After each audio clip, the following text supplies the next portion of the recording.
Alors, pour une démonstration pianistique, il faudra en revenir, parce que vous l'aurez compris, c'est un tout petit clavier avec des toutes petites touches, mais ça fait vraiment le taf en termes d'optimisation studio, en termes de place. C'est-à-dire qu'aujourd'hui, on va parler du Korg Micro Key. Alors, pour un travail pianistique, je vais plutôt me servir de ce bon vieux M-Audio, qui ressemble à rien, mais qui a une taille classique.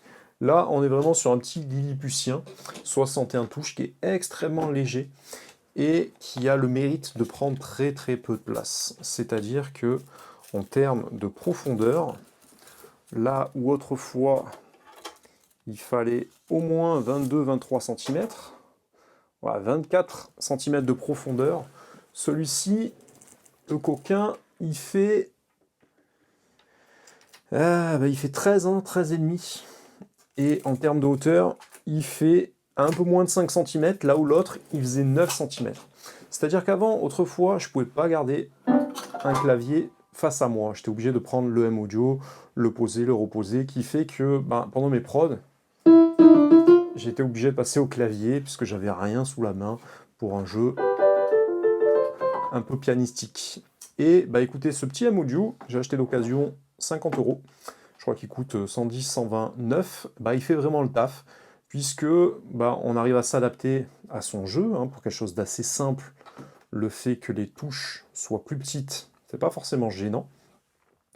Mais voilà, il a le mérite de rester constamment sur mon studio.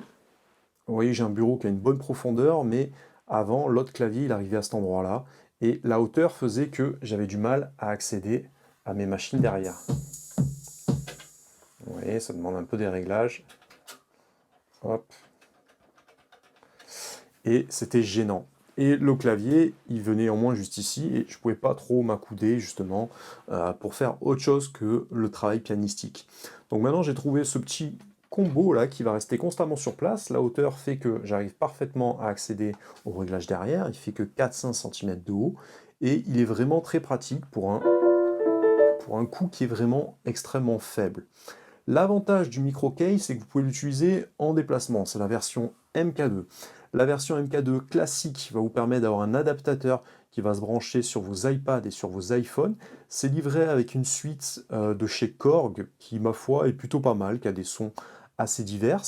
Et vous avez une version également R qui permet de se connecter en Bluetooth avec votre iPad ou avec votre iPhone.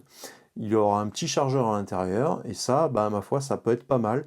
C'est-à-dire que lorsque vous êtes en déplacement, si vous êtes dans votre voiture, vous pouvez continuer à faire des prods, et c'est assez appréciable. Il y a également une petite application, si vous voulez vous en servir, avec un petit chargeur avec votre ordinateur.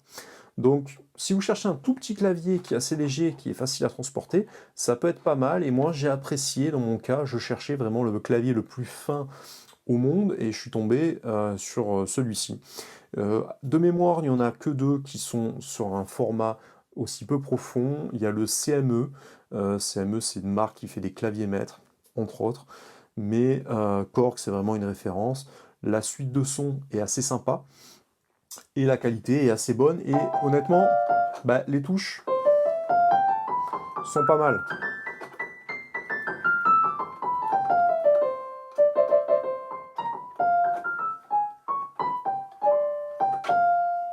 C'est pas mal, c'est pas mal. Le toucher est assez profond, ma foi, ça fait le taf. Ça fait le taf, si on a que ça sous la main, c'est bien. Et pour avoir des espaces de travail MAO où on a peu de profondeur, on a besoin vraiment d'exploiter, c'est-à-dire que ça, je pourrais le mettre à côté de mon micro key, par exemple, je pourrais en mettre plusieurs les uns à côté des autres, et je pourrais également le mettre en combo avec mon petit Arturia, qui est là-haut. Donc je pourrais avoir plusieurs claviers les uns sur les autres, jouer par exemple ma partie mélodique ici et mes basses sur un autre, etc. etc. Mais vous l'aurez compris, son véritable atout, c'est sa taille slim et le fait qu'il puisse passer de partout le coquin. Donc voilà, c'était pour vous reparler, excusez-moi, j'arrive plus à parler, c'était pour vous parler du Micro K de chez Korg. À bientôt, ciao.